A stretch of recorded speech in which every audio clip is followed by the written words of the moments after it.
Stand by. The program will begin soon. There's an example yesterday I saw of this woman who's been here. I mean, we might even play this clip. She's been here 20 years. She has 3 kids who were born here. Her kids are because of birthright citizenship, which is another subject that's coming up. And she never bothered to even try to resolve her immigration status. Not in 20 years. She has never tried to resolve her immigration status. Not through Republican presidents, not through Democratic presidents, nothing. And so now, she's worried about being deported because they put out the sob story of this woman. Well, that's not the average person they're even looking at right now. The average person they're looking at, crossed in the last 3 years, are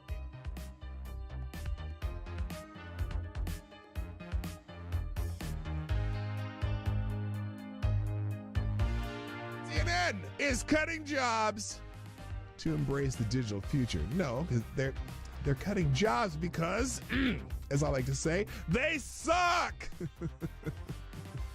CNN is undergoing significant restructuring, planning to lay off about 200 employees, which constitutes approximately 6% of its workforce. This move is part of a broader strategy under CEO Mark Thompson to pivot towards a digital-first approach, focusing on expanding digital subscriptions and reducing costs from traditional TV operations. Wait a minute.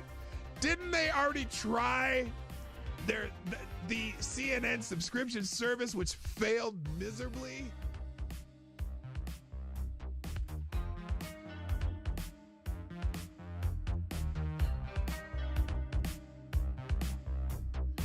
Which, if you truly have compassion for trans kids,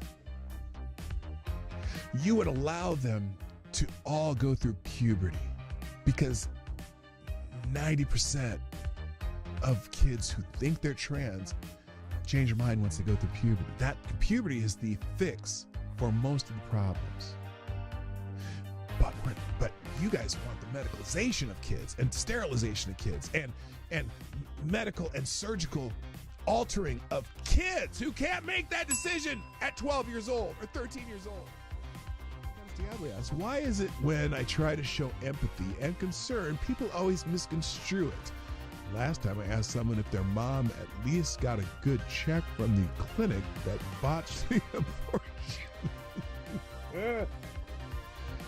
Oh!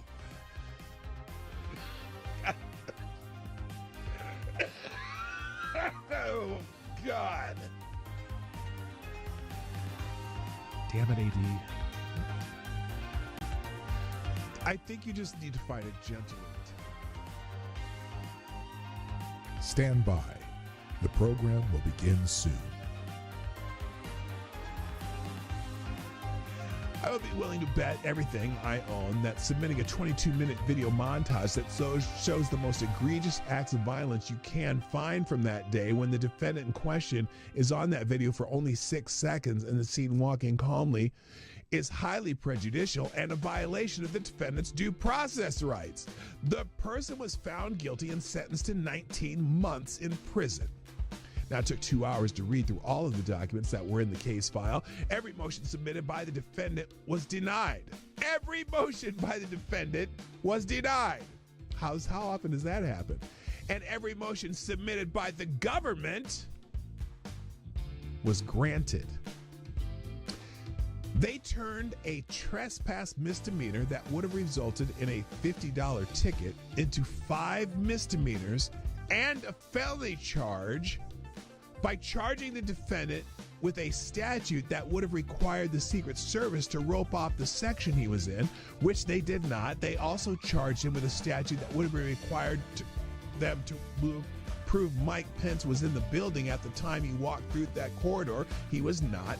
And they used an Enron statute that the Supreme Court struck down.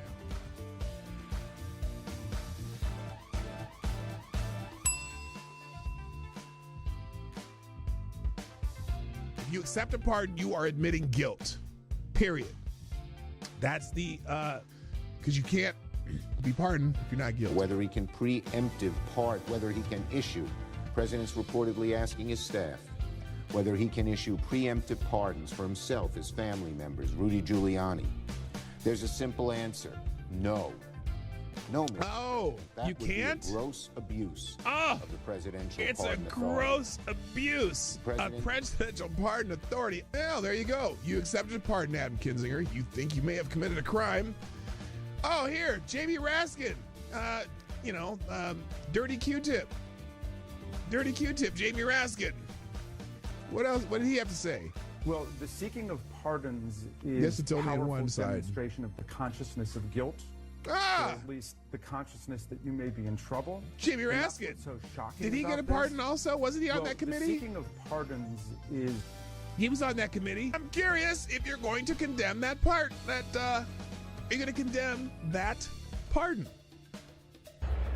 Joe Biden pardoned a lot of people. Yeah, he should answer for that and explain. Lots of murderers, lots of drug dealers, lots of people who killed people, commuted the sentence of a couple murderers.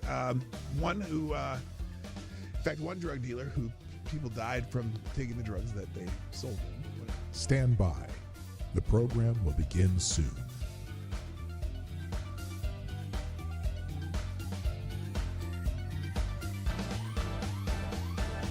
The Obama Aniston rumors have gone wild. Rumors have emerged on social media that suggest Barack and Michelle Obama might be heading towards divorce, with speculators linking Barack Obama to actress Jennifer Aniston. Those rumors have gained traction following Michelle Obama's absence from Jimmy Carter's funeral and the inauguration, and are based on tabloid stories and social media speculation without solid confirmation from the individuals involved. So far, they're still rumors, and I don't know why people are perpetuating them, but it is kind of fun to perpetuate rumors like that. No one's come out to, out and out deny anything. That's the weird part.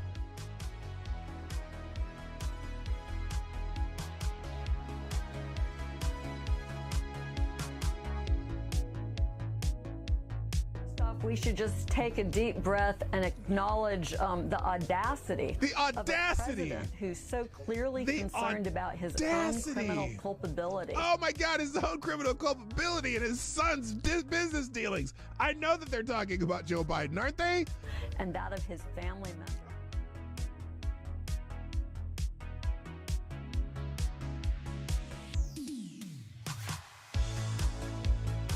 Like the boy asked, are cats really soul suckers? Yes. Yes. That's why I'm not into cats. Dogs, man. I'm a dog guy. Avocado Diablo, is there an aisle in the grocery store that is less objectionable to have sex in? Where do you come up with this shit? Dude.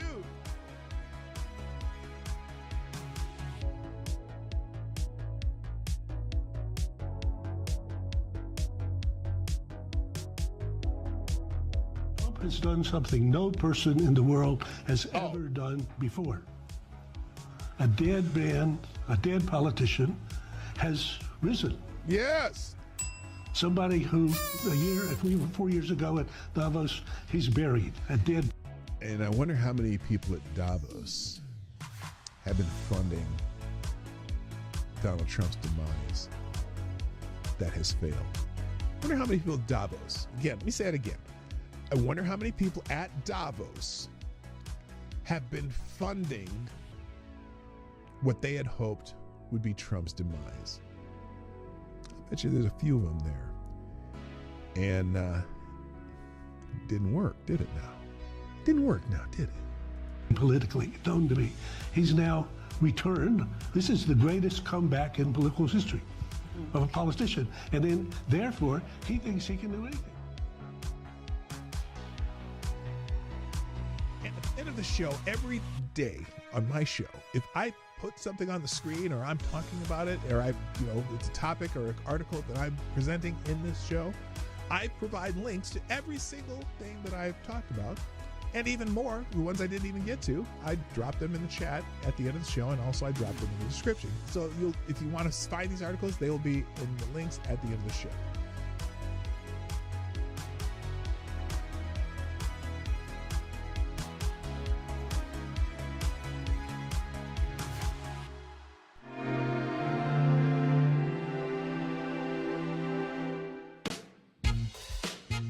Ladies and gentlemen, coming to you live from the Lucky Dog studio in a hidden location somewhere in the upper Midwest of the United States of America, it's a brother making his own way but with all the wrong opinions.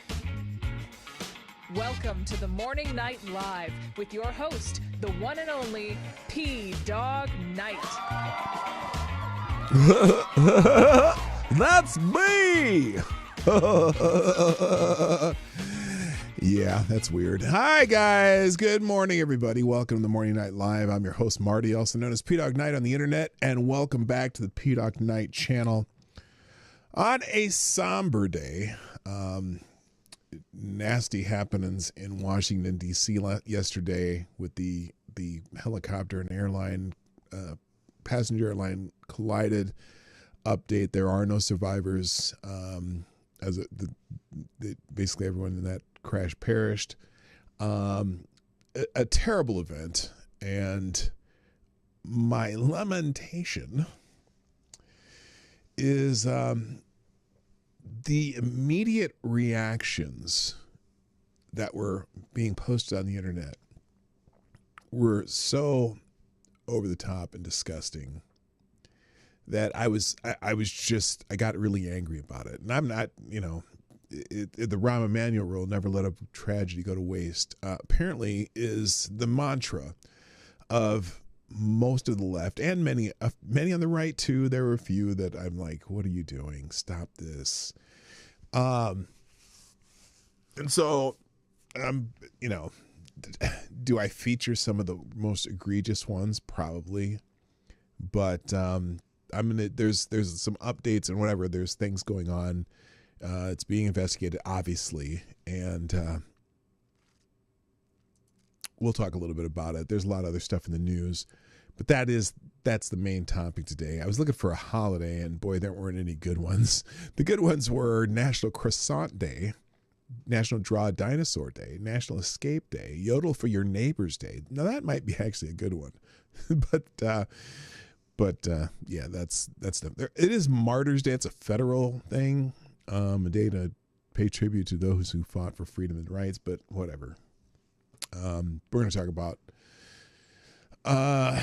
some of the let's see. I want to say how you'd say it in German. Dicken Koffen on the internet.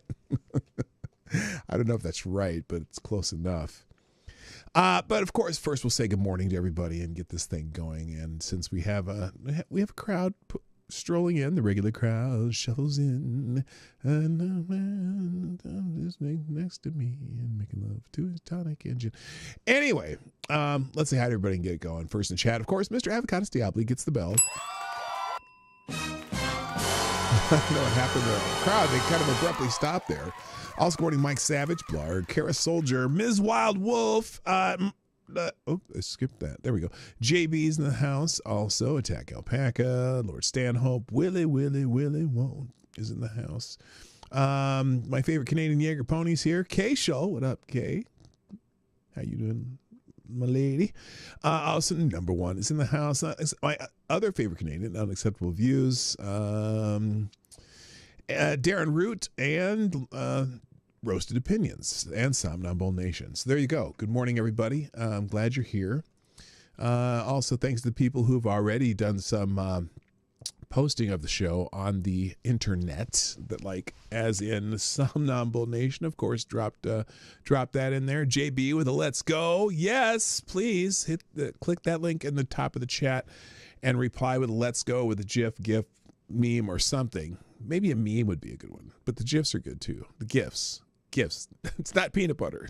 It's a GIF. Graphics, GIFs. Also, there's one Somnambule Nation. Now, I'm not sure how that elephant is not crushing that car, but he's doing a pretty good job driving there. You're very good. Also, thanks Somnambule Nation and Kay Shaw, Kirsten, for retweeting the show. Appreciate that. And Mrs. Wildwolf tweeted out the show herself, and I appreciate that. So there you go. Good morning, also Tyler F. I see you just dropped in the chat. If you're lurking so far, but you haven't said hi, please do so, because I'll say hi back, and as long as I catch who's all there. He called Lyft. Yes. Yeah. Well, he called Lyft, and Lyft wouldn't let him in his own car, or in the car, so he went and got his own. So there you go.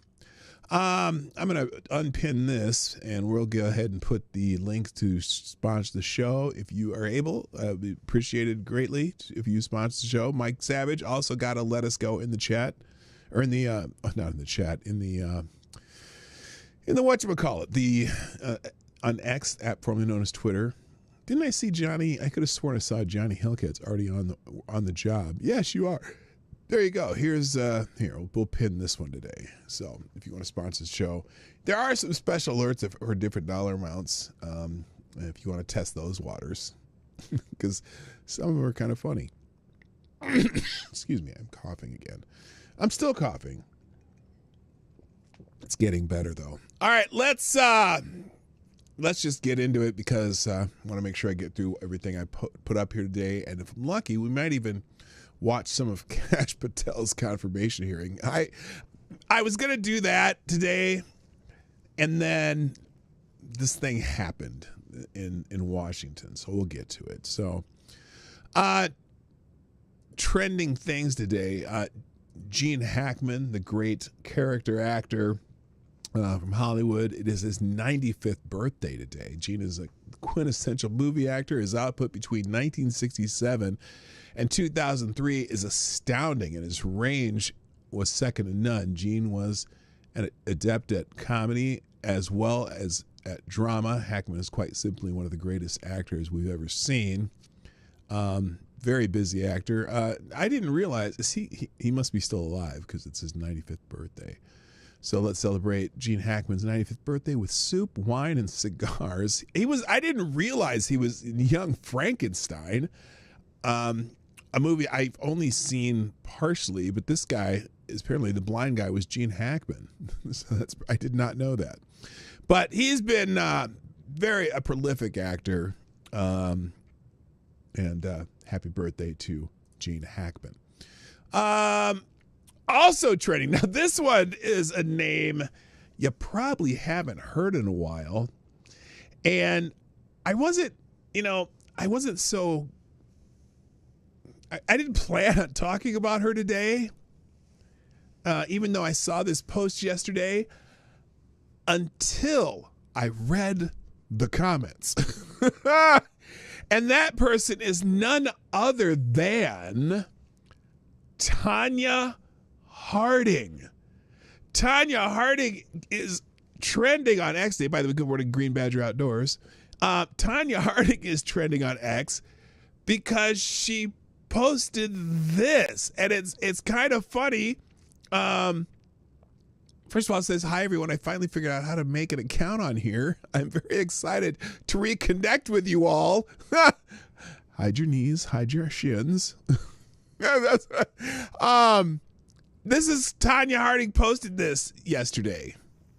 Hey everyone, I am Tanya Harding, and I am on X. Oh my God, I'm so excited. Oh my gosh. Happy New Year. Join me there and let's chat it up. Love you. God bless. Okay, Bye. now, Lord, stand up if you don't know who Tanya Harding is. Some of you might not know who Tanya Harding is. I want to say it was the 1984, might have been the 84 Winter Olympics, or maybe the 88 Winter Olympics. I can't remember which one. Tanya Harding was a figure skater. She was one of the top 2 or 3 figure skaters in the United States.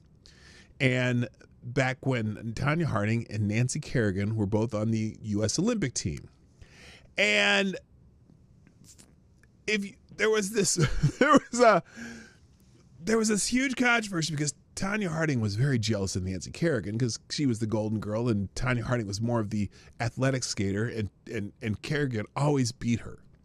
And they're in the Winter Olympics, and apparently at some point, some guy attacked Nancy Kerrigan by hitting her in the leg with like a baton, I don't know if it was a policeman's baton or a club or something.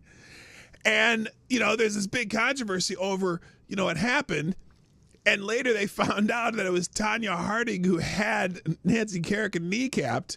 But Nancy Kerrigan, suffered through it and Ended up getting a silver medal in I think the women's free skate, and so she's infamous for that. The dude got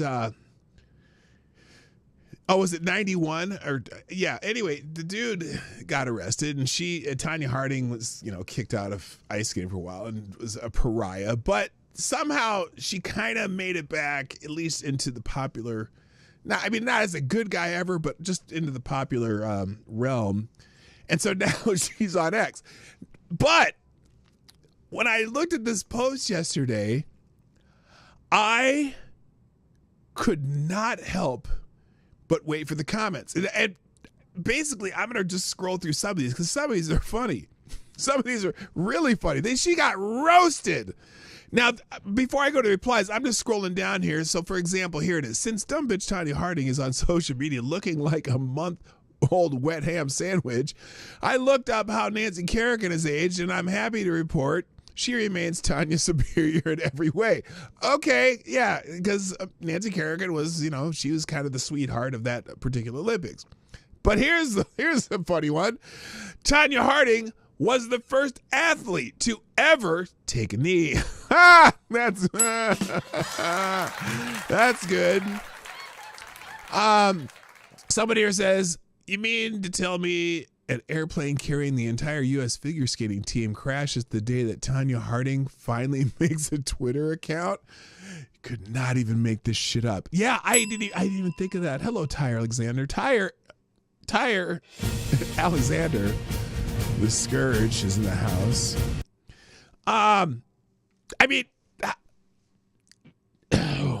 That's spicy. That's spicy as hell. Somebody here literally the best reply to Tanya Harding announced herself on X. Someone posted this from Dumb and Dumber. That's not the best one. There are much better ones. In fact, let's just go into her. Let's go into her post here because we'll just scroll through some of these and then we'll be done. 3-Year Letterman, who's one of my favorite accounts, parody account. Thank you for this, Toyota. I've been preaching your methods to my youth football players for years and would be honored to come have you speak to them. My DMs are open. Scribe Light.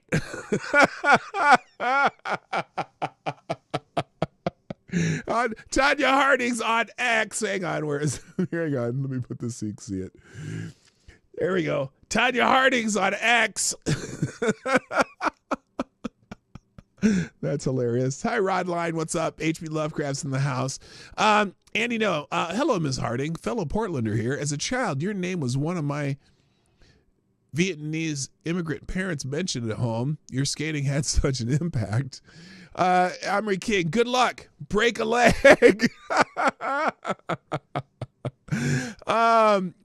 Hide your knees, hide your shins. They letting Tanya Harding out here. Do we really need this? K-N-E-E-D. This. I vaguely remember the name from my childhood. Something to do with ice skating, an Asian, a metal pipe, and a broken ankle. It's foggy. It's foggy, but how close am I? Oh my gosh. Now, someone is very upset that everyone's giving her shit. Someone says, you folks don't leave any room for people to change. It's been decades. Think she paid for the crime yet? You folks say things on here you should generally not say in public. Why? Could you stand in front of a remorseful person and say these things? Genuinely curious. No! Fuck off! This is funny as hell. Taking a knee, who did it better? Oh my God. If you can't see that, it's Tanya Harding, Colin Kaepernick, Monica Lewinsky, and Derek Chauvin. Oh my God. That's brutal. That is brutal. Oh my gosh. Oh no, are you part of the new Trump administration? No, do not. Let's see. Hey, remember when you conspired with your husband to hire Sean Stant and Uncle Derek Smith to attack Nancy Kerrigan? That was cool. Oh my gosh. So ironic to see your post, and you joined yesterday morning, then last night, a plane carrying ice skaters from Wichita to D.C. collides with the Black Hawk, and they haven't been found. So sad. Yeah, that's a terrible coincidence. Break a leg, Tanya. You lived. Okay, that's someone else. My knees buckled with shock when I saw this. Oh my God. Oh, anyway, so there you go. No, there's some. What? Wait a minute. You should get together with Monica Lewinsky and start a podcast. Oh my God. I thought that was real. Oh, good Lord. Hey, remember that time you were incredibly drunk and you tried to get into my car in front of Kellis Irish pub because you thought it was a cab? No, I don't know that story. So anyway, yeah, that's some funny shit. And why name another ice skater? I don't know. Is Tammy Duckworth marked safe from Tanya Harding? I don't know. But man, there's tons of. I'll leave that. Well, obviously this will be in the links today, but boy, oh boy, people are just savage. It's hilarious. For those who don't know, Tanya Harding was famous in the 90s for her ability to land a triple axel and for asking her ex-husband to go clubbing. Oh my God. Okay, enough about Tanya Harding. Sorry, that just was some funny shit. Also news, former New Jersey Senator Bob Menendez has been sentenced in his whatever you call that scandal. He's going to be in prison for 11 years. Former Senator Bob Menendez in New Jersey has been sentenced 11 years in prison for his proven corruption after being found guilty of 16 federal charges in July 2024. Menendez, whose prosecutors said accepted bribes from hundreds of thousands of dollars in cash, gold bars, mortgage payments, and more, unsuccessfully pled not guilty to charges including bribery, fraud, acting as a foreign agent, and obstruction last year. According to ABC News, the ex-senator was sentenced along with two co-conspirators, New Jersey businessmen Wael Hanna and Fred Dabes, who received more than 7 years and 8 years, respectively. On Wednesday, federal attorneys in New York announced in exchange for the money and luxury items, prosecutors said the Democratic lawmaker agreed and promised to use his power and influence as a senator to seek to protect his co-conspirators, including taking actions to benefit the governments of Egypt and Qatar on their behalf. He also attempted to disrupt the subsequent criminal investigations into his associates and conspired and endeavored to obstruct justice in connection with federal investigations into his entire scheme. So yesterday, or before or after sentencing, he went out and made an announcement, saying, he's still denying it, whatever. And it's funny because he was talking about how the justice system is corrupt and it was going after, doing these political prosecutions. This happened under the Biden administration, Justice Department. And it seemed like he was, it almost seems like he was fishing for a pardon from Donald Trump, which I don't know why he would get one. He said let's see. The sentence imposed. Okay, that's the sentence. I want to see if they have him talking in here. His comment. No, I guess not. I don't see it on here. Anyway, he seemed to be fishing for a pardon. Nah. Please don't, President Trump. Don't even think about it. That's silly. Moving on. Also, Kash Patel. Well, let's just say many of Donald Trump's appointees are in the news. One of them, Kash Patel, who is currently being grilled by the Senate here. Looks like this is PBS version. He's answering questions right now. Also, Pam Bondi made it through the committee yesterday. Wait, where's Kash Patel? There's Kash Patel. Where's I didn't do one. And the other one that's going to be happening today is Tulsi Gabbard. Her confirmation hearing is going to be today. So the question is, here, let me do a question in the chat, by the way. Let's see, not Q&A. What am I doing? No, that's not what I want. Let's do a poll. Here we go. Whose confirmation hearing will be more contentious?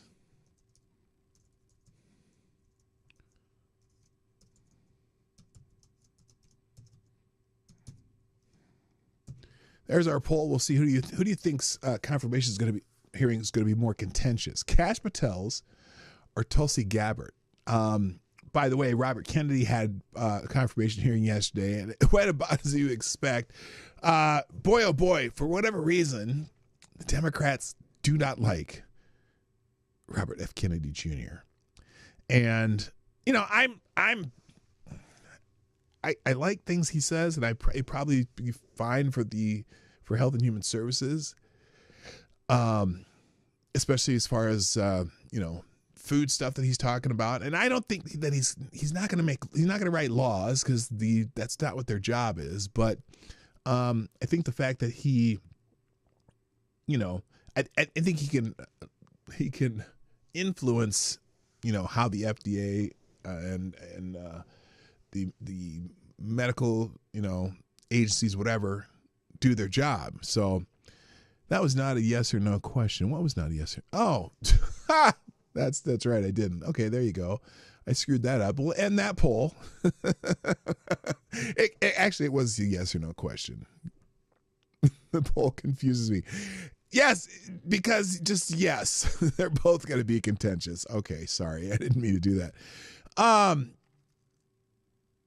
All right, let's move on. So anyway, Kash Patel, I have him in the links here. Let's see. Some things that people are saying. Now, here's interesting though. I did want to do this.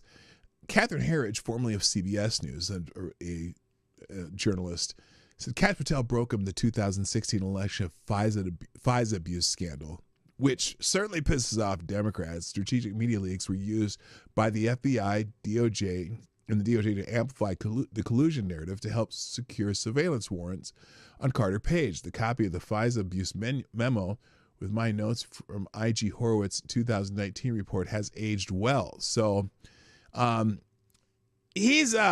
Kash has always been a partisan, but he also has here's a clip of him entering the building. Hang on, we'll take the music out of there. I don't need that. So this is Kash Patel as he was entering the confirmation room. And do you want to? Should we stop in there for a second? Kash's will be more contentious, you think? I think so, because he's a little bit more of a firebrand. And the Democrats really don't like him. And so it's going to be another party line vote. By the way, Pam Bondi did get through the confirmation, or through the committee. It was on a strictly party line vote. So that's going to go to the full Senate, which, they're going to get approved, whatever, confirmed. It'll be interesting to see if it's only going to be on a party line vote in the entire Senate, because John Fetterman has hinted that he will vote for some of these nominees. And a few nominees have gone through on not a completely party line vote. So, we'll see what happens with a lot of these nominees. Let's see here. Just in over 50 former. Oh, wow. Just in over 50 former and retired FBI agents sent a letter to Senate leaders ahead of Kash Patel's confirmation hearing, demanding they confirm him. Oh, the Reform the Bureau former agents say Patel is the only one who can fix the broken FBI. The letter was sent to the Senate leaders Chuck Grassley, John Thune, Dick Durbin, and Chuck Schumer, the smarmy prick from New York.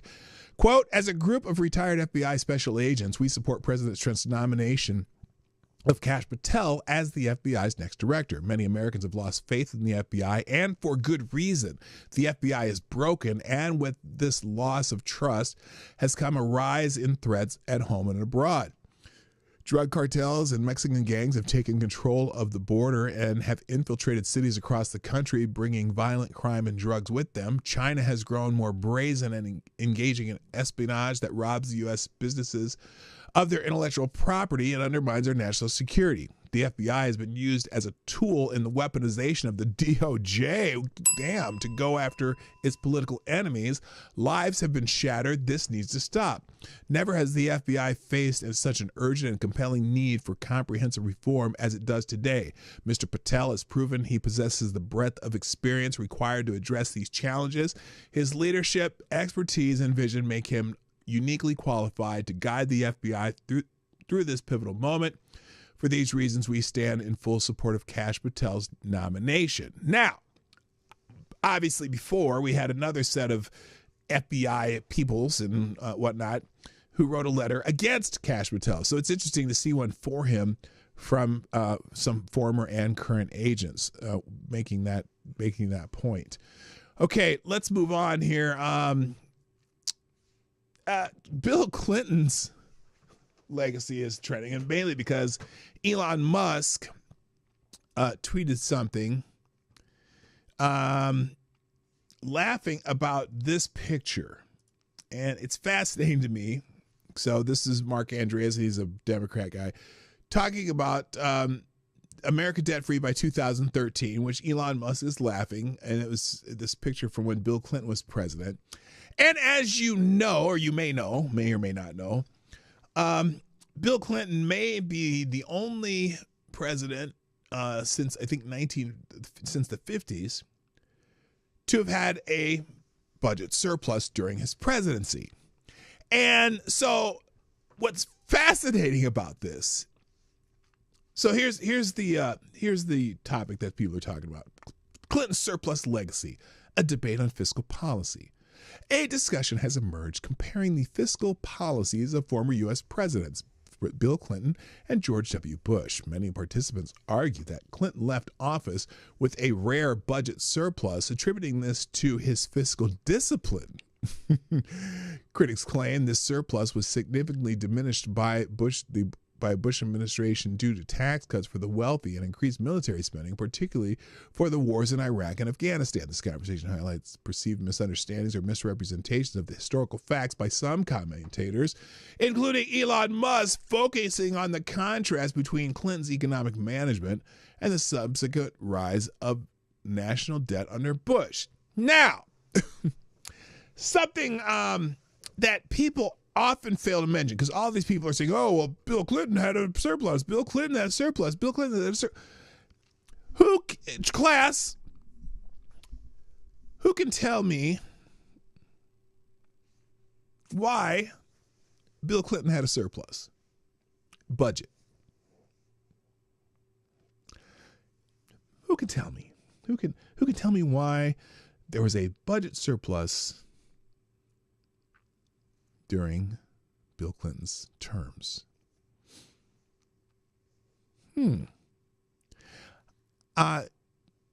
Because for the first time in 40 years, the United States House of Representatives was won by the Republicans.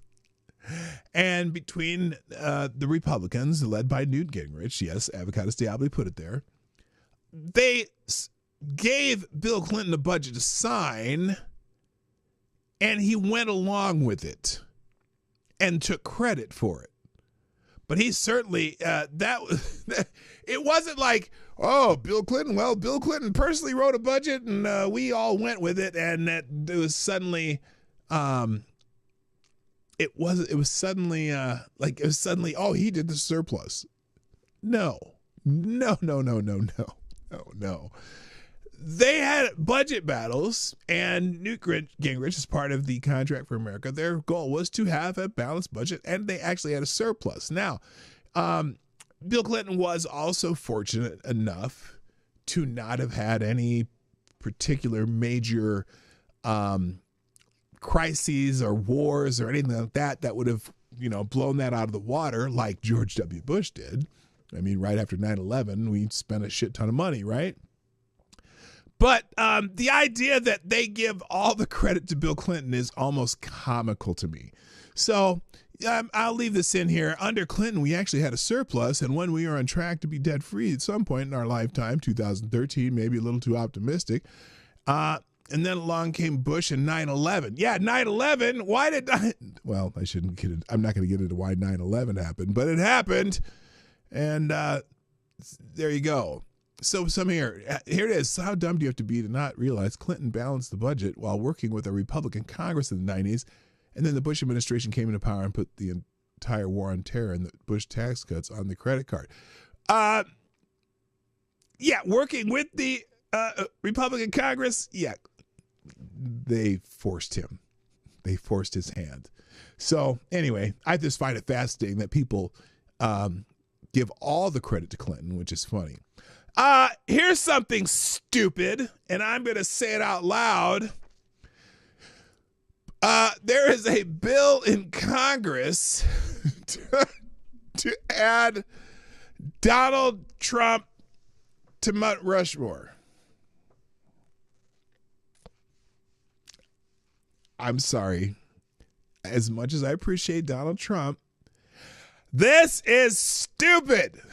Congresswoman Anna Paulina Luna from Florida, the swimsuit model, has introduced a bill aimed at adding former President Donald Trump's likeness to Mount Rushmore. This legislative proposal, needless to say, has sparked a mix of reactions. There are people cheering this on. I'm in the category of no, hell no. And not because I don't like Trump. I do actually like Trump as the president. But no, this is dumb. Now, remember, this is not the first time someone's thought that someone should be added to Mount Rushmore. I remember when Obama was president, there were a bunch of people on the left saying, "Oh, we should add Obama to the Mount Rushmore, and because he is one of the greatest presidents of all time, and and he has that woman Michelle." No, let's quit fucking. Don't fuck with Mount Rushmore. Sorry, no, ain't happening. Stupid. Okay, that's all I got to say about that, Forrest. And then I already said this one, but Pam Bondi's AG nomination advances to the Senate.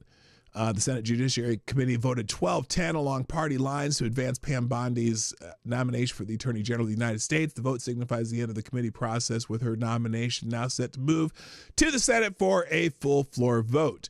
I'm surprised it was a straight party line vote, but I don't think anyone that Trump nominates for the Attorney General is going to get a vote from a Democrat, because their big concern is, oh, you'll do whatever Trump tells you to do.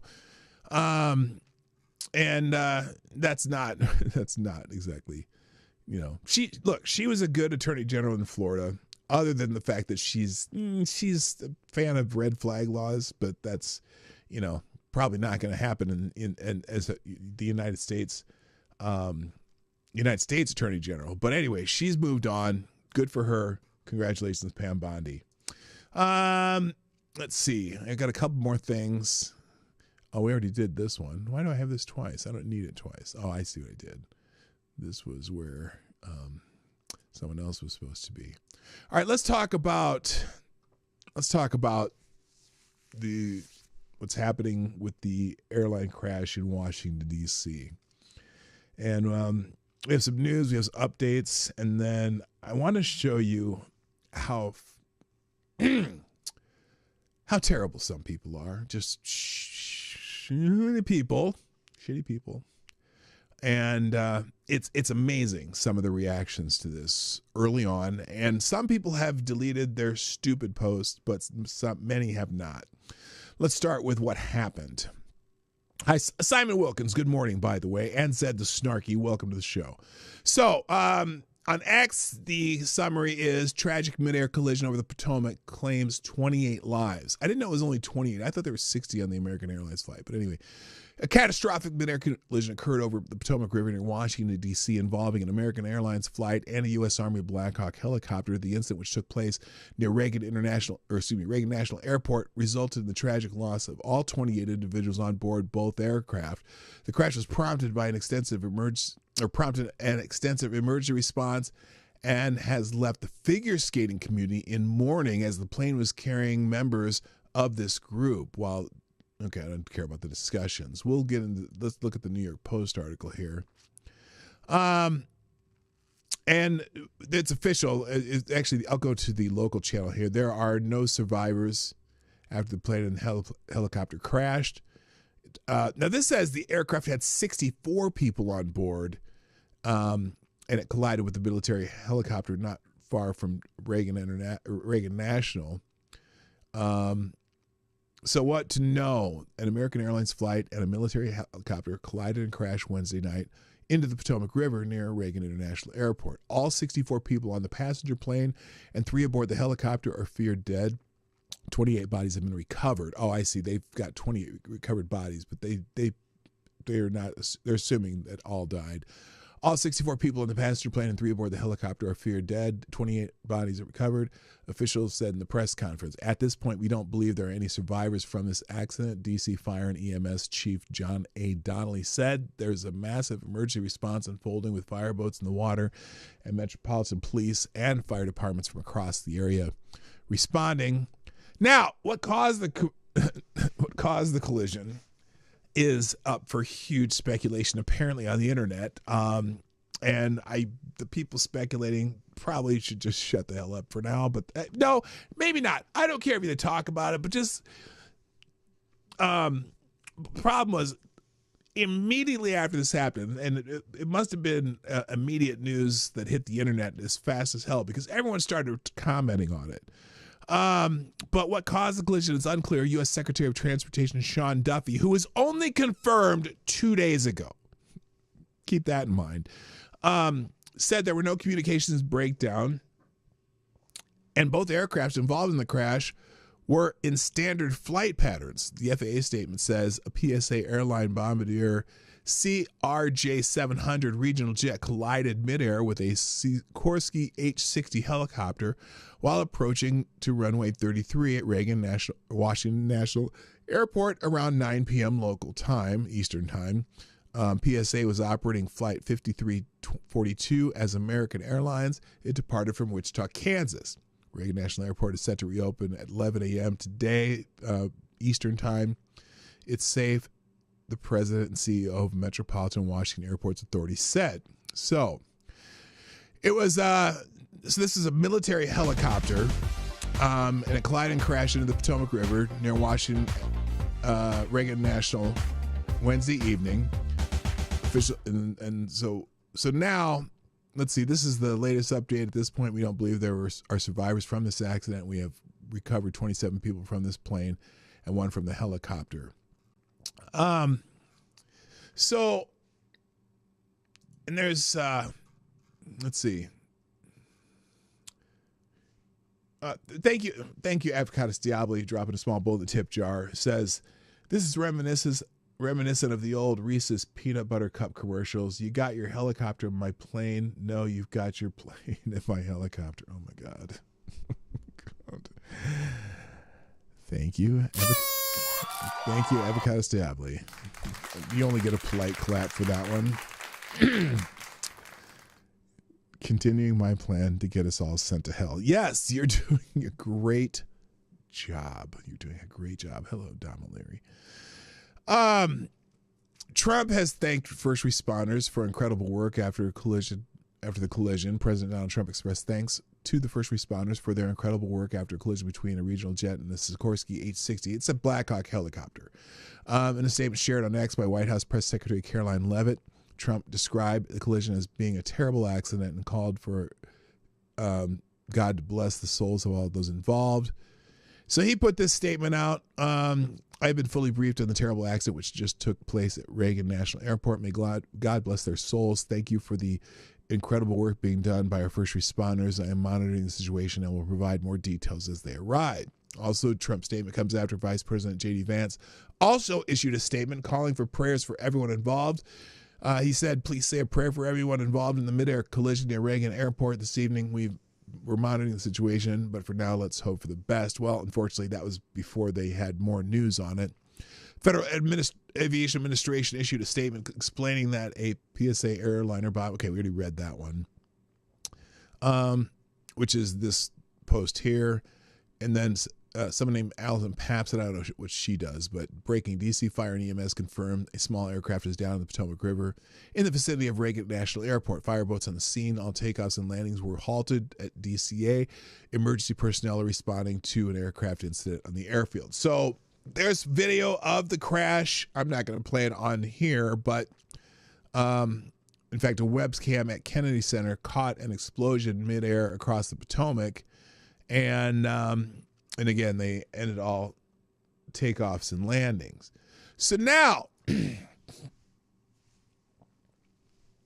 oh, by the way, also, the plane was coming from Wichita, Kansas, where we just had the figure skating nationals. I guess they're qualifying for the Olympics, and some of the people that were on the plane, for example, ice skating coaches and 1994 world pairs champion Yevgenia Shishkova and Vadim Naumov were on the plane that collided with a Black Hawk chopper in Washington, D.C. Their son, Maxim Naumov, had competed at U.S. Figure Skating Championships in Wichita, but he was not on board. At least 14 U.S. Figure Skating Championship contestants were on board, however. The following skaters and coaches are some of those to believe to have been on board: Genia Shishkova, Vadim Naumov, Spencer Lane, Gina Hahn, Eddie Zhu, Everly Livingston, Lydia Livingston, Franco Aparcio, Coach Ina Volnyaskaya, Sean Kay, and Angela Yang. And as I said, Max Naumov, son of Vadim Naumov and Gina Shishkova, was not on flight 5342 and has been confirmed safe. He left Wichita, Kansas on a flight before his parents. So just what an awful situation, right? Well, how long before Trumps get blamed somehow? Well, funny you should mention that. Funny you should mention that. I'm going to show you some things I bookmarked earlier as far as this goes. I had to make a separate freaking category just for this because I was just dumbfounded by some of the stupidity that people were posting about this. So let's start with, let's see who we're going to start with. There's some dumb people out there. I'm just telling you. We'll go, and there's, oh my gosh, I can't believe I had this many. The first one that I saw came from somebody named Norma Torres, and I don't know who Norma Torres is. Hang on a second here. What happened to it? There we go. This Crazy Bee. One of the things I want to do is see how many of these posts have been deleted. But for example, Norma Torres, she ran for Congress, Congresswoman representing the people of Chino. Okay, she's a California Congresswoman. She posted this: "I will absolutely demand answers. All of the families deserve answers. Trump guts key aviation safety committee, fires head of TSA and Coast Guard." And she posts this article from the Huffington Post. Okay. Now, what does that have to do with this crash? Does firing the heads of the TSA, Coast Guard, and removing people from the Aviation Safety Committee, did that cause this crash? Oh, hell no. In Cannon's Live, someone asked if the one skater's parent was on board who was a medical researcher. I'm not sure. Look, Donald Trump has been president for now 10 days. The head of TSA, are they involved in air traffic controlling? does the Coast Guard have anything to do with this? Does Aviation Safety Committee that probably hasn't even met this year have anything to do with this crash? Not at all. But someone's saying, oh, then she posts these articles. Dangerous freeze of air traffic control hiring. If they would have hired somebody since Donald Trump has been president, the training takes 2 to 3 years before they ever even get into a tower. What does this have to do with anything? But boy, this is, by the way, if you saw the subtitle, the Rahm Emanuel Rule. The Rahm Emanuel Rule, if you don't remember, is never let a tragedy go to waste. And she took no time whatsoever. She posted this at 11:44 p.m. January 29th, so yesterday. Let's see what her first post when she did this too. The first post at 9:43 p.m. This accident happened so that would have been 8 o'clock my time roughly. So 45 minutes. Oh no, 9 o'clock. I don't know. Let's see. Either within 2 hours, she's already blaming Trump for a copter and airplane crash. Other people who just absolutely freaking disgust me on this. Let's start with okay. Here's this asshole. Call to activism. Now this is one of these shill accounts, right? The shill internet accounts. Types, a passenger jet collided midair with a Black Hawk helicopter and crashed into the Potomac River in a mass casualty event in Washington, D.C. Just last week, Trump fired the heads of the Transportation Security Administration and West Coast Guard. Oh, where did that? And disbanded the Aviation Security Advisory Committee. And what does that have to do with anything? Again, another one. Here's another one. Midas touch. These assholes. FAA says military Black Hawk helicopter collided with the American Airlines passenger jet from Wichita near DCA. There must be an immediate hearing on how the federal government, Department of Defense, allowed this to happen, and if the removal of safety protocols and recent personnel changes led to this incident. When? What safety protocols? What safety protocols are you talking about? And then just last week, Trump fires the head of the TSA, Coast Guard, Guts, Key Aviation Safety Committee Advisory Committee. What things have changed? Nothing. But they're posting this shit already. Kyle Kalinske again posts Trump Guts, Key Aviation Safety Committee. Oh, here's one that actually did get who did delete their post. Let's see if it shows up if I click it. Nope. They deleted their post. Mehdi Hassan was retweeting somebody. This person, Michael Skolnick, Donald Trump fired 100 FAA senior officials today.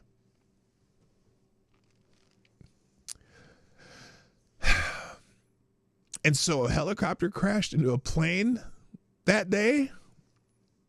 But it's not just the idiots on the left, and there's plenty of them.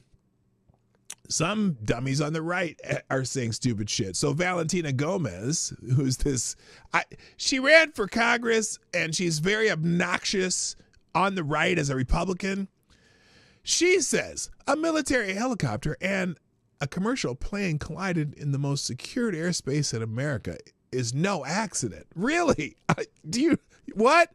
I have faith Pete Hegseth and Secretary Noem to find the truth and those responsible for the attack. She got a reader's note. There's been no evidence of flight control information released by the FAA. This is this dummy.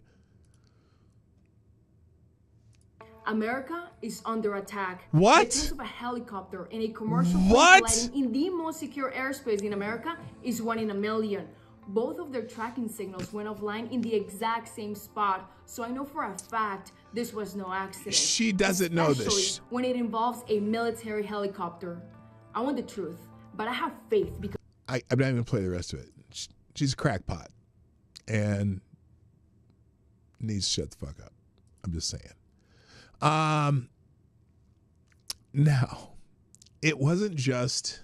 Oh, and you remember Joe from Jurors, that stupid... bitch. She writes this. Maybe, just fucking maybe, our so-called Secretary of Defense should be spending a little less fucking time on the fucking news talking about diversity being dead and a little more fucking time making sure our military aircraft don't crash into commercial jets. Wow. Siri, when was Pete Hegseth confirmed to be Secretary of Defense? Pete Hegseth was nominated for Secretary of Defense by President-elect Donald Trump on the 12th of November, 2024. The Senate Armed Services Committee held a confirmation hearing for Hegseth. His confirmation hearing was 2025. January 14th. He's been, and I think it was this Wednesday when they finally confirmed him. Or no, it was Monday. So he's been Secretary of Defense for a total of 3 days when this happened. What the actual F is she talking about? Here goes. Not 2 weeks ago, Carlos Trimbo. Not 2 weeks ago, in Trump's administration, a passenger jet hits a Black Hawk helicopter. Why did our Secretary of Transportation, Sean Duffy, do anything to stop this? This is obviously his fault. What a disgrace, and he should resign immediately. Sean Duffy was confirmed 2 days ago, the day before this happened. Unbelievable. Unbelievable, some of these people. Oh, and here's one. Profoundly true take from CNN aviation correspondent Pete Montine at 10:02 p.m. Eastern. So this is right after it happened. Here, let's listen to this. This is CNN. Clearly, Abby, will be a tragedy that will change aviation. Mark my words now. Why? You are looking now at we got to find out why it happened first. There on the shores of the Potomac River. That is the scene, apparently from the air, looking eastbound toward Reagan National Airport. You can see the terminal and gates in the background. In the foreground there, you can see all of the police crash fire rescue response on the banks of the Potomac. This is really staggering that this has happened, and there have been close call after close call involving commercial flights on the runways of commercial airports, major airports in the U.S. Now, because there's been a lot of them in the last few years, how can you blame that on Donald Trump? By the way, Tyre Alexander is a TSA agent, and says TSA has nothing to do with aviation. We talk to them as professionals, but we have no control or influence over them. Yeah, TSA, those are the people who check you onto the plane, not fly and control the planes. They're the ones that make sure that you're not carrying too much water in your water bottle. That's who TSA is. So, yeah, it's crazy. Look at your DMs and you get us a guy. I will check my DMs. It's an incident, a spate of incidents that really took off in 2023. Whoa, what? When? What year? Did he say 2023? Huh? Who was in charge then? Buttigieg and Joseph Rahim Biden. Of them ending up occurring with a midair collision like we have seen here. The fact that this involved not only a commercial flight, which is equipped from top to bottom with anti-collision technology, something called TCAS, Traffic Collision Avoidance System, mandated by the FAA in most commercial airliners since the early 90s, but also the pilots are well trained.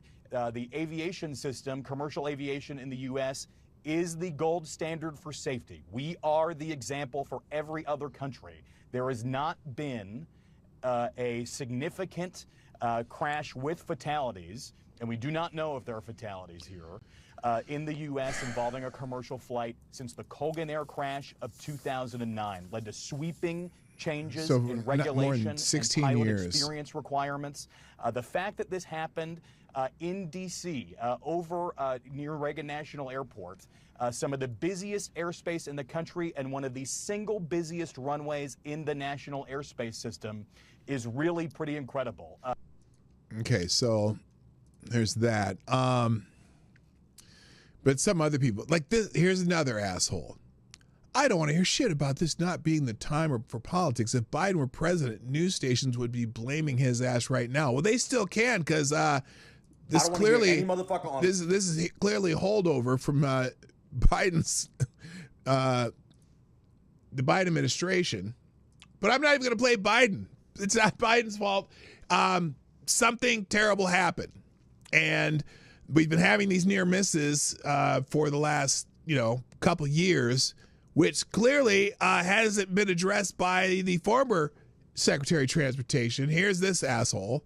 I don't want to hear any motherfucker on legacy media or social media tell me right now that this is not the moment for politics. If some shit like this happened where an American Airlines jet with 60 passengers on board collided midair with the DC police helicopter, happened under Joe Biden's watch, Kamala Harris's watch, insert name of a Democrat right now, then everybody on fucking social media, everybody on legacy media would be saying he was a DEI hire. What the fuck is going on? Where is Joe Biden? Where's the president of the United States? What the fuck are they doing?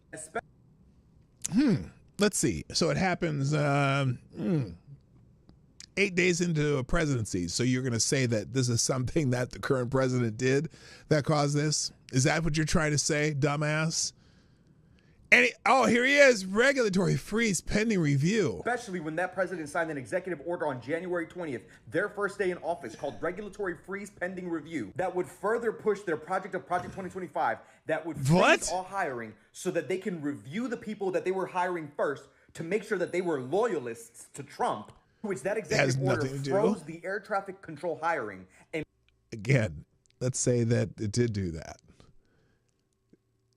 It had nothing to do with this flight, because any hiring of air traffic control takes 2 to 3 years before you ever get in the tower.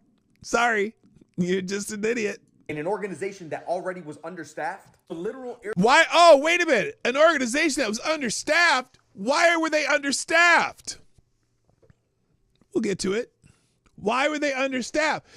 Certainly, they weren't understaffed because the new administration wasn't staffing it. Must have been the last 4 years. We've had 4 years to get it up, the staffing right in air traffic controls. Okay, what? Air traffic control agents that would have avoided a situation just like this? Yeah, no, Trump has American blood on his hands. 74 of the 79 passengers and crew members died. 4 people in vehicles on the bridge where it fucking crashed also died. But Trump, being a fucking incompetent bozo, signing executive orders that have negative impacts and consequences. Okay, so now he's going to go back to COVID saying he gutted Obama's pandemic preparedness system. No. Anyway, so there's literally idiots like this talking this bullshit. It's amazing. It's amazing. Oh, by the way, as the bodies are being fished out, CNN is subtly trying to blame the plane crash on President Trump. This is the CNN one I wanted to show you. Mary, I have one more question for you. Look, it's January 29th. We are just 9 days out from a presidential transition, an administrative transition.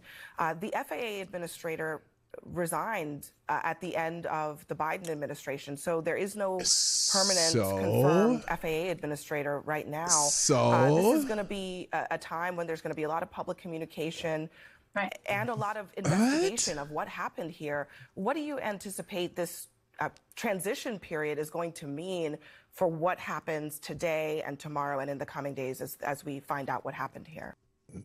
Fascinating. Fascinating. I got a bunch more of these. Here, let me pause these. I got several more of these. Again, not 2 weeks. Okay, we already did that one. Protect Kamala Harris. This is one of the old Kamala Harris campaign sites.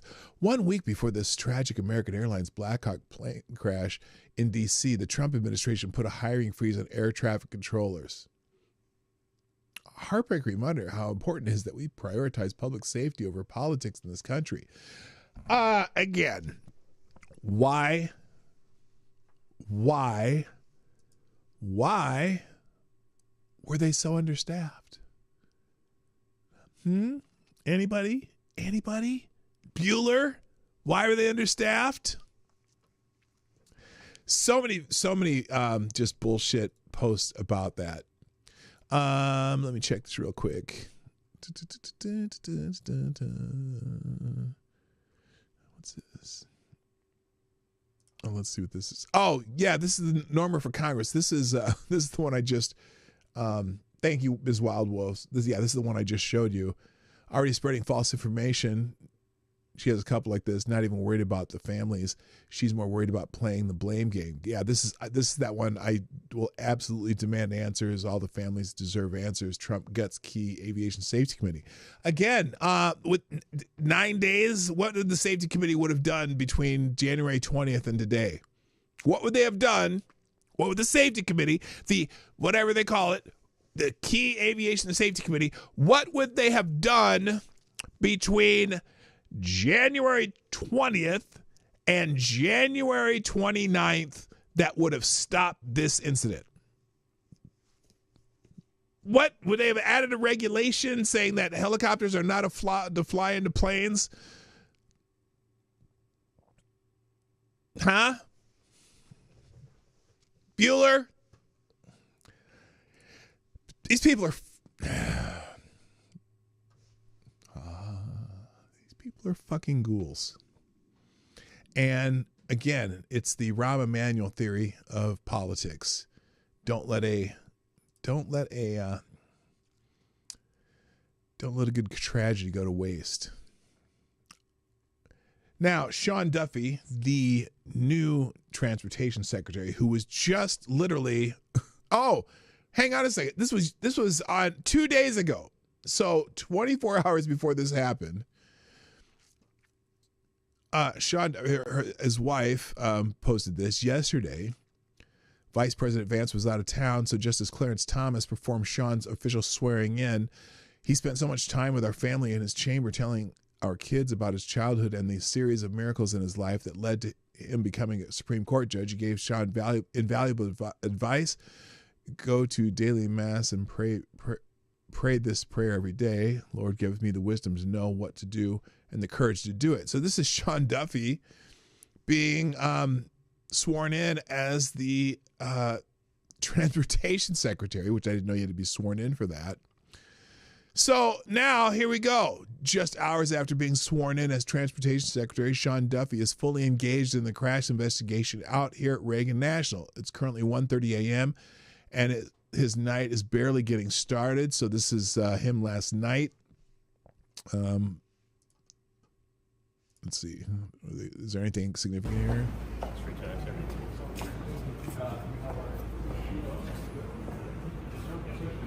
How would you like to be this year? How would you like this to be your first day on the job? Holy shit. Okay, there's nothing significant in this video. Someone here says, Sean Duffy just said, I've been secretary for about a day and sort of just shrugged, had absolutely no helpful information to provide at the presser. Maybe he didn't have the information yet. What time was this? 9 hours ago? So 3 hours in, what do you want him to say? Sir, a cabinet secretary isn't the kind of position where you get to say, I just got here. Well, what do you want him to say? My God, a reporter just asked DOT Secretary Sean Duffy if there was an FAA director, and he just ignored her and walked away.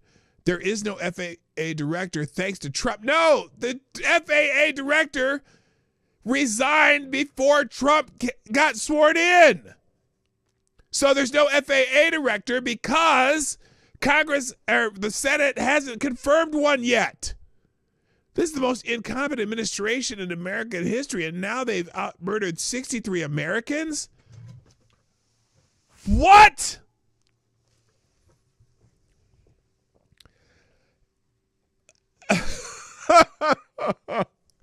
They've murdered 63 Americans. Who is this? Democrat, fast cars, bibliophile, Formula One, barbecue taco enthusiast with 15,000 fucking followers. How have they murdered 63 Americans? Murdered, he said. So when you say someone's murdered somebody, a murder is an intentional act. Holy shit. Avocados Diablo.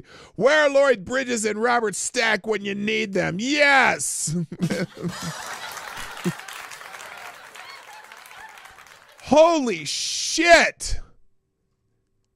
This is unbelievable. Becky with Good Politics.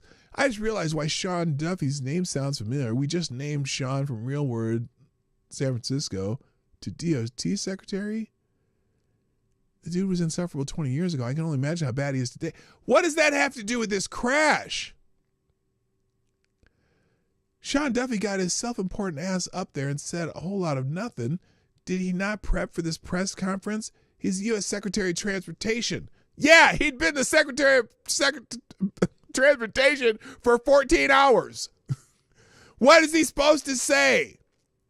Other than, welcome to Sean Duffy's incompetent transportation department.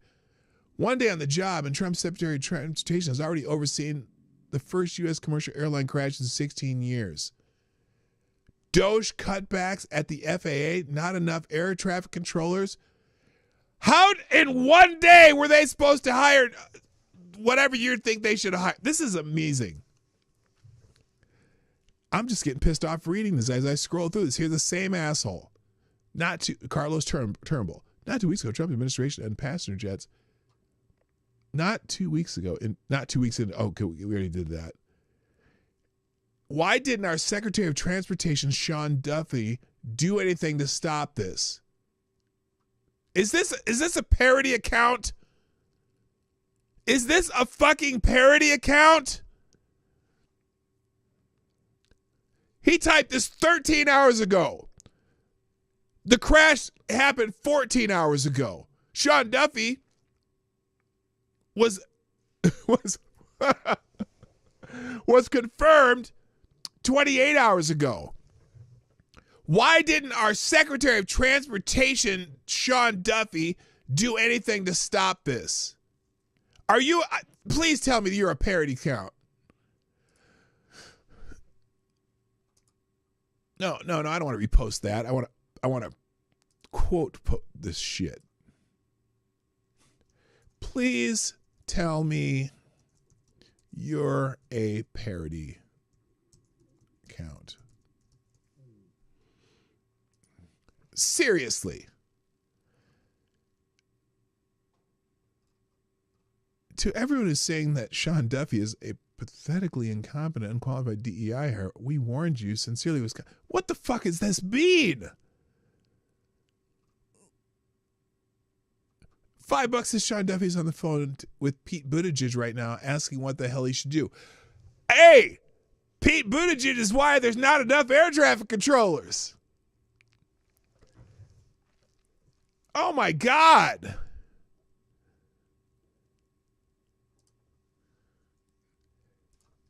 Do you think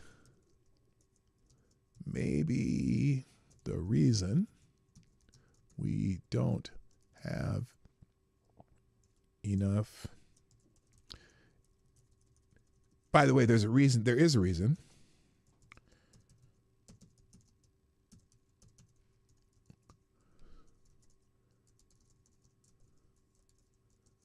It might have something to do with Pete Buttigieg.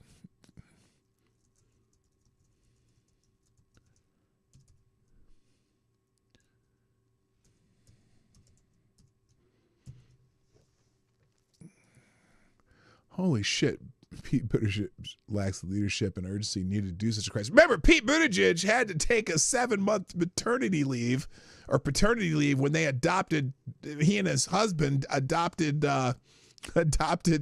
2 children. He took a 6-month paternity leave. he just up and left.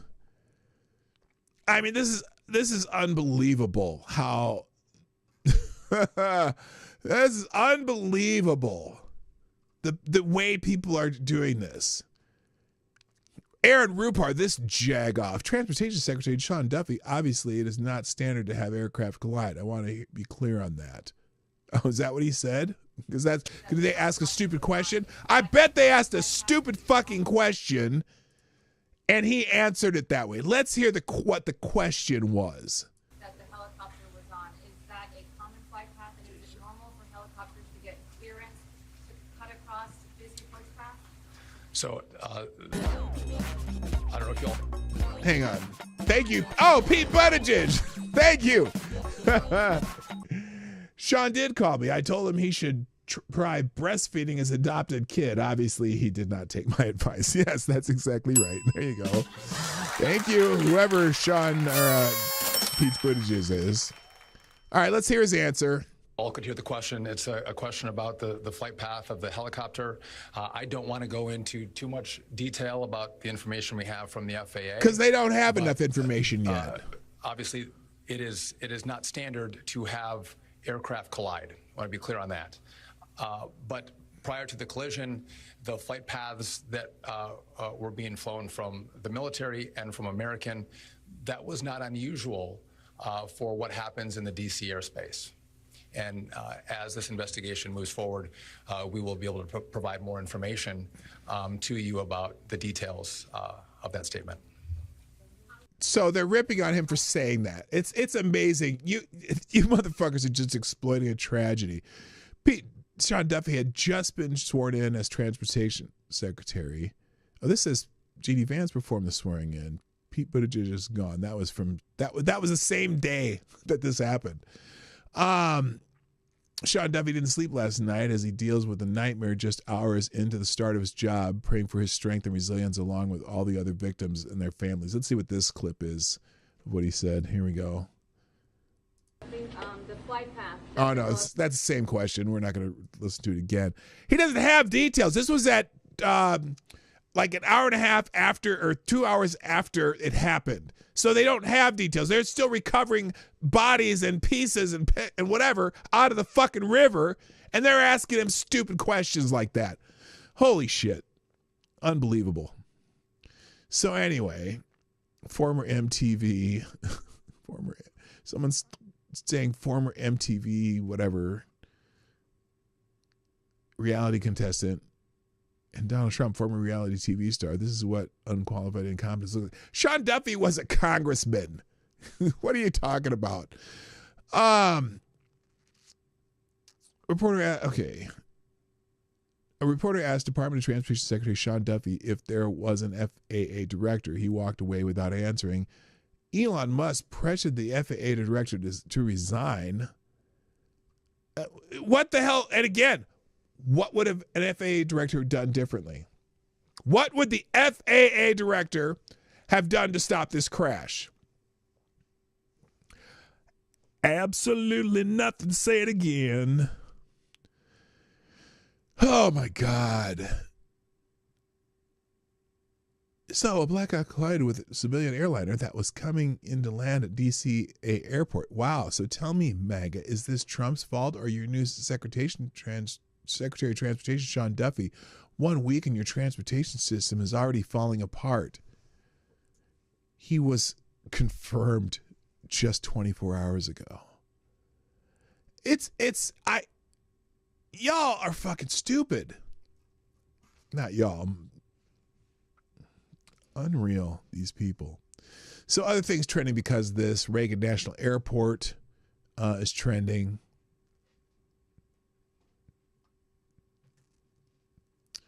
A man on Reddit knew a family and kids on the plane that collided with Black Hawk helicopter at Reagan National Airport. Heartbreaking. A bunch of people I knew just died in the plane crash in Washington. Several kids I grew up with and watched grow up along with their parents were on that airplane. I grew up in Virginia and was just with them in Wichita, laughing and talking about the future with them. I can't believe it. Entire families I've known since I was little are dead. People I know are left without both siblings and parents. So much talent and promise gone just like that. I feel almost numb. I just saw one of the kids on that plane last Instagram post right before he left, and it's really starting to hit. Wow, you see tragedies like this, and many times the number of casualties is just a number, and it's hard to comprehend. Each of those numbers have a face and a life and a family. But when you know several people involved in the tragedy and you were just with them, I can't even put it into words. Insanity. I just need to vent before bed. I know they are saying 0 survivors. So when I wake up and I see the names confirming, man, that's so hard. My own experience with something like that is my at the time, one of my best friends and his family went on a family vacation in Texas. And there were 7 of them in a station wagon on a vacation. They drove down to Dallas and they were coming back, and their car crashed and 5 of the 7 died, including my best friend and the one younger brother who I hung out with when I was like 5 years old, or not 5 years old. It was about second grade, and you these people you just saw are gone forever, and it's very hard when it's multiple people just all of a sudden are gone. How in the world does a Black Hawk flown by elite military pilots with top-tier anti-collision tech end up crashing into an American Airlines commercial jet in the heart of D.C.? Reagan National Airport provides some of the safest airspace in the world. This is heartbreaking. Justin Trudeau, we are all extremely concerned about the accident at Reagan National Airport. As we wait for more details, our thoughts with those on board, their loved ones, and first responders right now.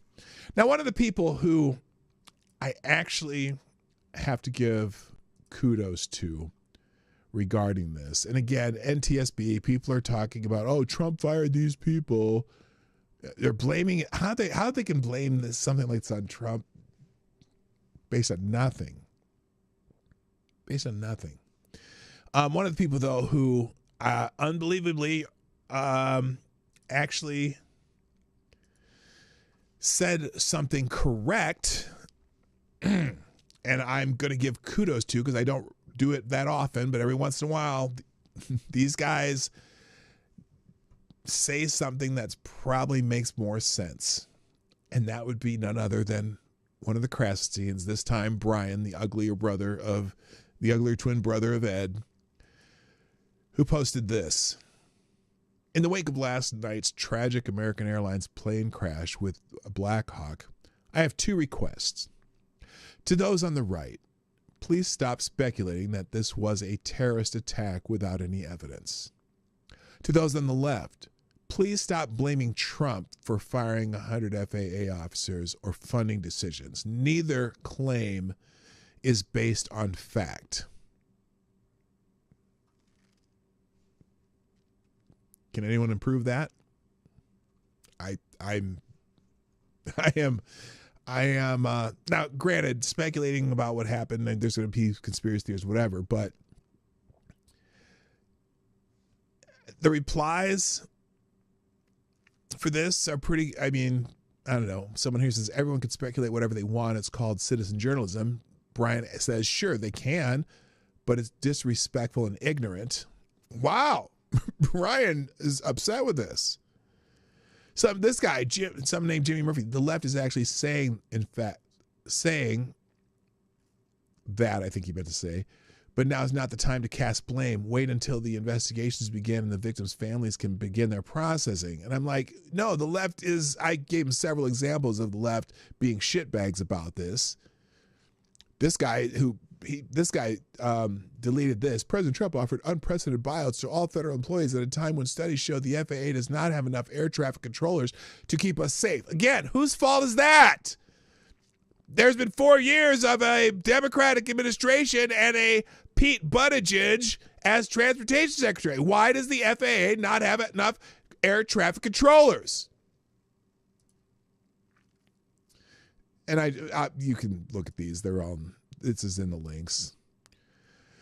No one on the right has speculated it was an attack. Common sense people have been asking how something like this could happen. Well, Bill Ackman did, and unnecessarily We need an investigation because something is off here. Sure, but now's not the time for this rhetoric. Accidents happen. So yeah, this is the just rush to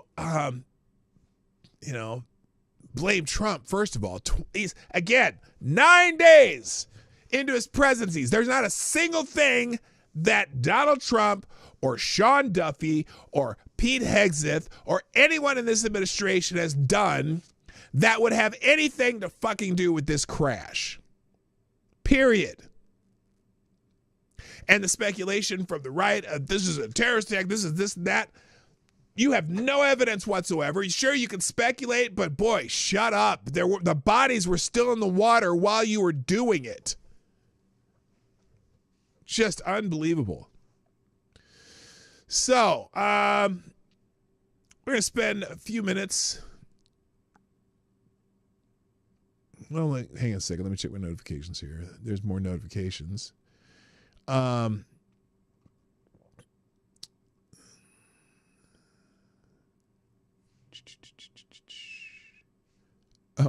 what's this? Oh, this is replying to me, replying to Carlos Trumbull. Thank you, Ms. Wild Wolf. Carlos, it is obvious that you do not know the truth from fiction from your posts. Please learn the difference before even thinking of doing redaction. I'm wondering if Carlos is a troll. I don't know. Is it a parody account to say something that stupid? Not 2 weeks into Trump's administration, a passenger jet hits a Black Hawk helicopter. Like, what is that? Why didn't our Secretary of Transportation, Sean Duffy, do anything to stop it? You mean, what, 10 hours before it happened? How would he have done? What would he have done? He just got sworn in. Got to be parody account. I can't believe that someone's that stupid. Oh, the reaction of Puerto Rico said this. So, one of the things Trump did is he put a freeze or just a pause on all foreign aid. This is, and I can't remember, I don't remember where this guy's from. He might be Zambia, maybe. Here's his thoughts on Donald Trump pausing foreign aid. People the other day crying, oh, I don't know, Trump has removed money. He said he's not giving us any more money. Watu wanalia. Why are you crying? It's not your government. It's not your country. Yes. He has no reason to give you anything. I mean, hey, you don't pay taxes in America. He's appealing to his people. Shauri yenu bana. Yeah? This is a wake-up call for you to say, okay, what are we going to do to help ourselves? Yes. Instead of crying. Yes. To jiulize, what are we going to do? Haya ametoa hiyo pesa, sasa tutafanya namna gani jameni? What are we going to do? Yeah? To support ourselves. Because nobody is going to continue holding out a hand there to give you. It is time for us to use our resources for the right things. We are the ones who are using them for the wrong things. Yeah. All right. Thank you, Reaction Puerto Rico. That's a great one. Someone's already replied. Do you think maybe the reason we don't have enough air traffic controllers might have something to do with Pete Buttigieg? That is so true. That is so true. That's me marveling at my own brilliance. So, there you go. Let's peek in on Kash Patel's confirmation hearing here. Let's see where we're at. I want to have oh my goodness, who should we put on here? Let's just pick one. How about not Tom Tillis? No, I don't want to hear him. Let's try the appropriately named Dick Durbin. Here we go. Let's see what Dick Durbin said this morning. Oh, let's not mute it. Century. Hang on. 1908, when the FBI dates back to presidential nominees. Oh, no, this is an opening history. statement. I don't need that. Let's find someone else who... Okay. I don't care about Lindsey Graham. Sheldon Whitehouse. Let's go Sheldon Whitehouse. Because he's, this prick has, I watched him doing, questioning one of the other nominees, and he literally said, I'm not going to let you talk. He said those words came out of his mouth. This is the guy who is a member of an all-white club in Rhode Island. And he seems to not be able to rectify that, which, I mean, I don't care. Personally, I don't give a shit if there's an all-white club, but he's a Democrat. He's not supposed to be doing that shit. Senator Whitehouse. Thanks, Chairman. Welcome, Mr. Patel. I remember... He didn't even look at him when he said welcome. Did you notice that? He did not look at him when he said welcome, Mr. Patel. He obviously does not want to look at him. January 6th. Colleagues running through our halls to flee the mob. Colleagues shouting that rioters should be shot. Us returning to our constitutional business through hallways cleared for us by automatic weapons carrying SWAT teams. Really? I didn't say the SWAT teams. None of us said those violent rioters should be pardoned. A Republican colleague said such pardons would be hard to believe, even absurd. Okay. Your former colleague J.D. Vance said the violent rioters should not be pardoned. Even Jim Jordan said pardons would, and I quote, focus on all the people who didn't commit any violence. Well, Trump pardoned all of them. Okay. And there's a lesson in that. What's your question? Every time you think Trump would never go that far. What's your question? Rethink that.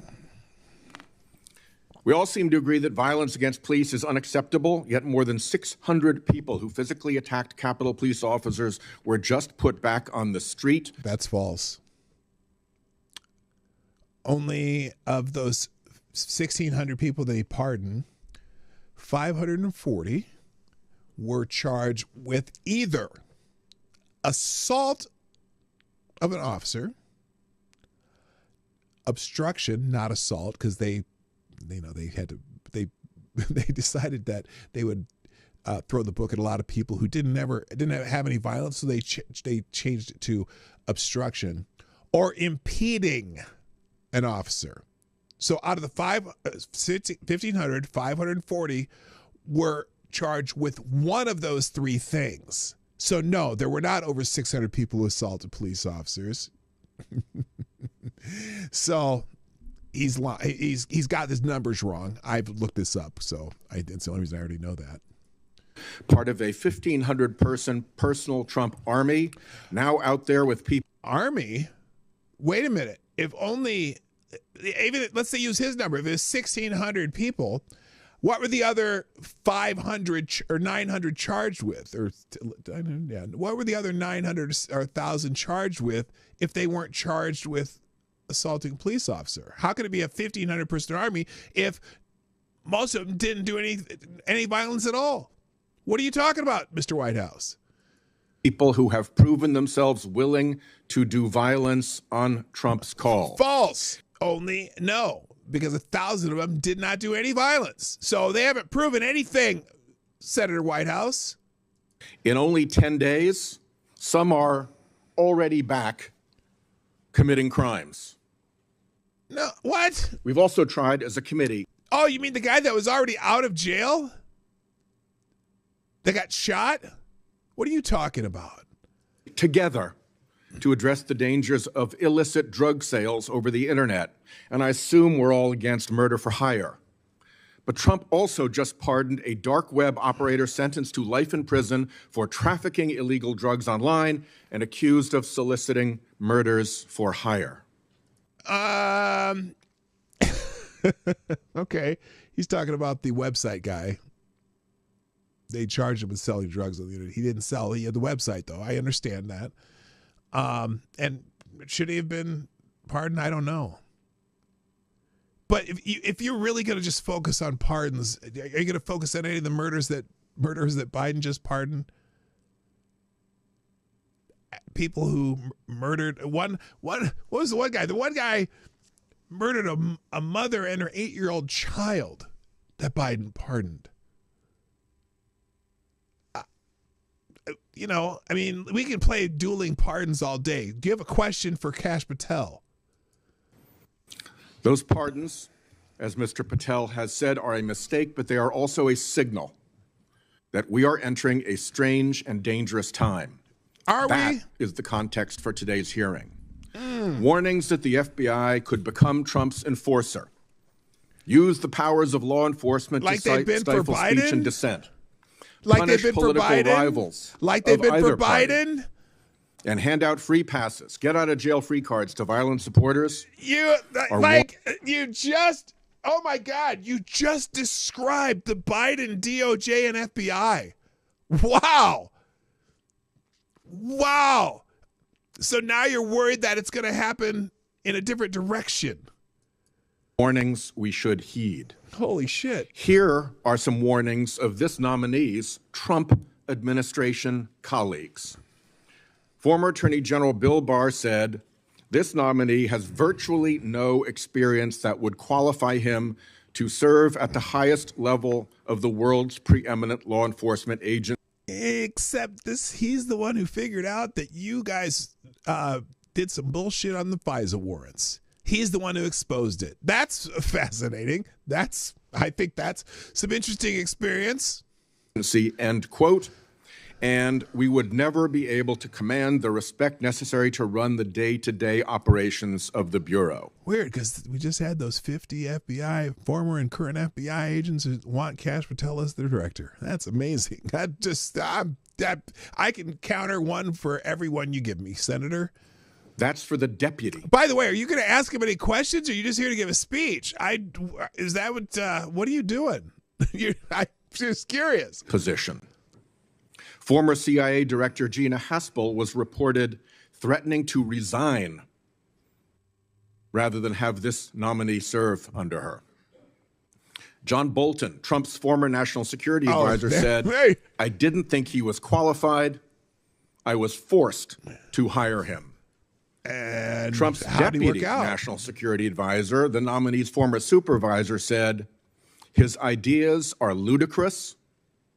He's absolutely unqualified for this job. He's untrustworthy. And it's an absolute disgrace to even consider an individual of this nature. Do you have a question, sir? That's from Republican appointees who worked with him. Do you have a question, sir? And here's what this nominee himself has said about Can't using even look at him. His office to prosecute journalists. We will go out and find the conspirators, not just in government, but in the media. We're going to come after you, whether it's criminally or civilly. Is that a correct quotation, Mr. Patel? Oh, finally a question. Senator, that's a partial quotation. But it's correct. In part. Regarding his publication of his enemies list, Mr. Patel proclaimed, the manhunt starts tomorrow, and reposted a video depicting him taking a chainsaw to his political enemies. Good. Is that you, Kash Patel, reposting that at the top of that page? Senator, I had nothing to do with the creation of that meme. Is that you reposting it, was my question. And that's me at the top. You said FBI agents were responsible for the violence on January 6th, and I quote you here, beyond a reasonable doubt. Is that what you said? That's completely incorrect, and I appreciate the opportunity to address that. I'll give you an opportunity in writing. No, you won't. This is my time. No, now. you won't. Have at it. An Inspector Attorney General investigation found that that was false. And you said we should impeach judges who rule against Donald Trump, who are, in your words, political terrorists. When this nominee tries to explain all this away, keep one thing in mind. You're not asking him He's any testified questions, douchebag. Under oath before a Colorado judge who presided over a Trump case in which he was a witness. And the judge found, and I'm quoting here, he was not a credible witness. His testimony is not only illogical, but completely devoid of any evidence in the record. That's from a judge. So apparently he doesn't have any questions. This is a dangerous time, And I ask all my colleagues to consider whether these plain comments by this person and by his own Trump administration colleagues should be given a blind eye, just overlooked. So you're not going to ask him or whether, questions. Like the warnings of pardoning violent January 6 offenders, they're warnings to be heeded. There is an unfathomable difference between a seeming facade being constructed around this nominee here today and what he has actually done and said in real life when left to his own devices. Do you have any questions? Conduct. Do you have a question? Character.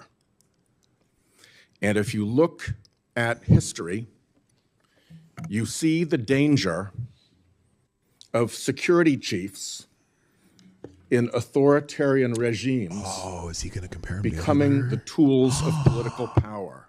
Ooh, like the characteristics that they often show are that they are vengeful, that they are grandiose. Oh, like Letitia James? That they are intemperate. Like Alvin Bragg? That they are partisan like Fonnie and blindly Willis. loyal. Like Fonnie Willis. And that they are servile. Like Jack and Smith. Won't say no. I'm afraid that the history of this nominee's conduct raises those warnings. Do you have any questions? And I yield my 1 second back. You don't have any questions. Senator Cornyn, you said you'd like to explain something. I forget the point he made. You can do that now if you want to. Simply this, Senator. In the collective, all of those statements are taken out of grotesque context. And anyone that thinks my 16 years of service isn't exemplary on how I would proceed if confirmed as FBI is intentionally putting false information into the public ether and creating more public discourse. The only thing that will matter if I'm confirmed as a director of the FBI is a de-weaponized, depoliticized system of law enforcement completely devoted to rigorous obedience of the Constitution and a singular standard of justice. Good answer. Before I call... All right, that's all I have time for, but I will have a link to the confirmation hearing here for Kash Patel, as well as everything that we went through so far. I didn't get through a lot of stuff, but I'm going to leave... Oh, and I'll leave this link to what Reaction on Puerto Rico dropped here, because that was beautiful. The guy from Nambia talking about getting foreign aid or not getting foreign aid. So that's it. Hey, Lady Boomer comes back today. I'm happy about that. I'm also going to put the links to, I have the aggregator on here, and that'll be in the links today too, since I didn't really do any articles today. That's it. As soon as I can get this link. There we go. All right, here we go. Here are today's, if I could type better, today, AYS links. Okay. There we go. All right, that's it. I got to go. Thanks, everybody. Appreciate you. Thanks to the sponsors, including Pete Buttigieg. I did not know if Pete was watching. But I'll be back tomorrow, same time, same channel. See you then. Got to go. My name's P-Dog Knight, and I am out of here. Bye. Bye. Have a lovely Thursday. Hey, this is P-Dog Knight, and thank you for watching today on the P-Dog Knight channel. If you have an observation or remark you'd like to make about this video or my channel, I absolutely welcome you to write it in the comment section down below. I really look forward to hearing from you. And before you go, if you like what you saw but you're not already subscribed, please make sure you hit the subscribe button and definitely click that bell that pops up afterwards so you'll be notified when I post new videos or when we go live. I broadcast my live show, The Morning Night Live, Monday through Friday at 10 o'clock Eastern, 9 o'clock Central.